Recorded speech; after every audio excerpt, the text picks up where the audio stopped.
Do you know one of my favorite podcasts last year? And then they turned it into a TV show?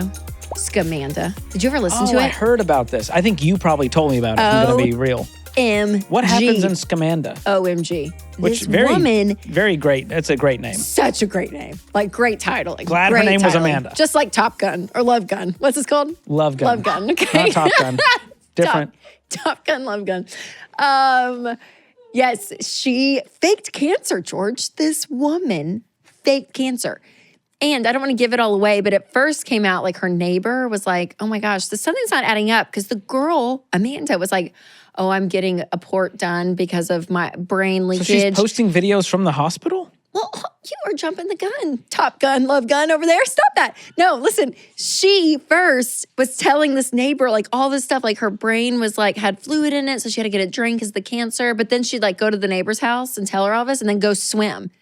And the neighbor was like, you just had a major procedure done. Something isn't adding up. So this neighbor was on it from the top. She's like, something's wrong.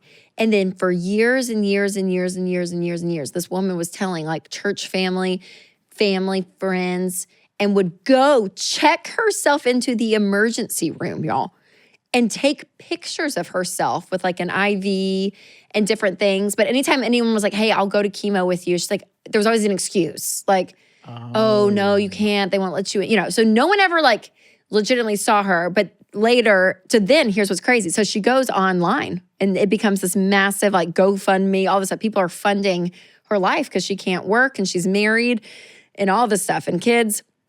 So sad. And so she ends up, they catch on to her because the first neighbor, contacts an investigator, basically reporter, and was like, hey, I think this woman is faking cancer. Like, you can't ever say that out loud. How terrible would that be, right? And if you're wrong, that's probably the worst thing to be wrong about. Not good. You don't want to be wrong about that. But she, told this reporter, and the reporter starts like digging into it and realizes, yeah, it is a scam. And they end up getting the FBI involved because of wire fraud.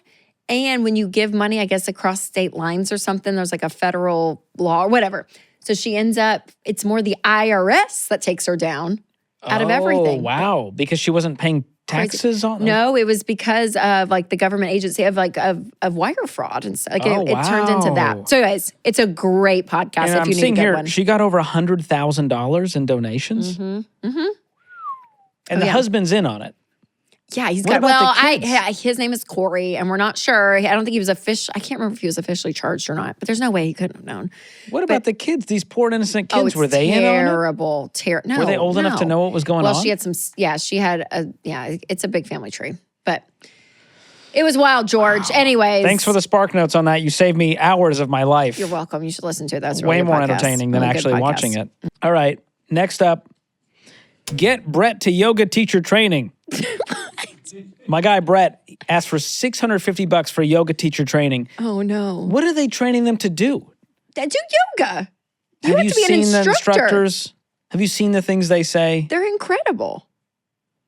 Very flexible, George. All they do is just quietly tell you about your day and tell you to breathe in peace and exhale your target return. And it's very like woo-woo. It's not. I mean, when's the last time you went to a yoga class?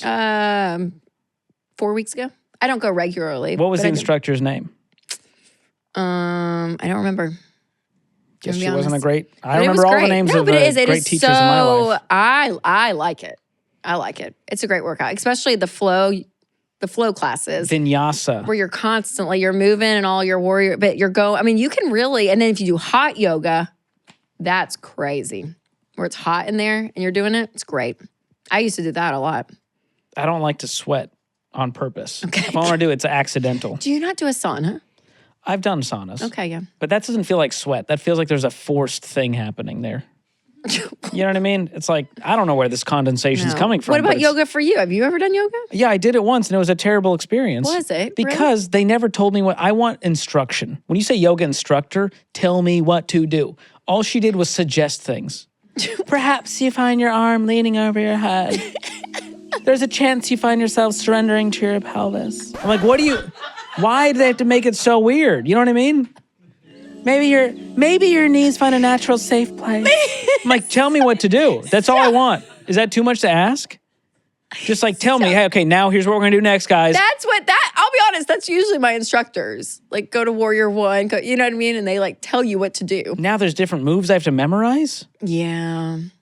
Here's the best part. I was in a Downward down. I was in a dark, quiet room for an hour without being bothered. That was the best part of yoga. And I thought, I could do this at home. I could lock myself in a closet with the door closed with some nice music. George. Without Amber telling me suggestions. So no, I didn't go back. I felt nothing other than uncomfortable. Man, laying okay. on the ground with That's not a strangers great experience. Then I'm with sorry some about wood that. blocks. Yes, you're definitely not giving. Is it Gary? Greg? Who's going? Brett, the yoga instructor. Okay, he says, this is the direct quote. I am starting this campaign to help raise money for myself so that I may start my journey into yoga teacher training. You lost me at calling it a journey, Brett. It's training. Don't call it a journey. You're not finding yourself. You're learning how to suggest poses. Oh, look at his next quote. This will provide me with the tools so I can better serve each and every person in my life and help guide them with positivity and light. Namaste. Would I give to this? No. And honestly, if you can't save up $650 to take the training, there's a part of me I'm with you. What are you doing with your life? Yeah, I got you. He's fine. Like, it might take a while. $100 for 6 months. He's got the training covered. He's on a journey, you know? He just needs the journey funded. I would just go to work before GoFundMe. You know what I mean? I would try that first. And if all else fails, if tragedy befall me, I will then go to GoFundMe. Okay. But as your first effort, I would not start at GoFundMe. Would not do that.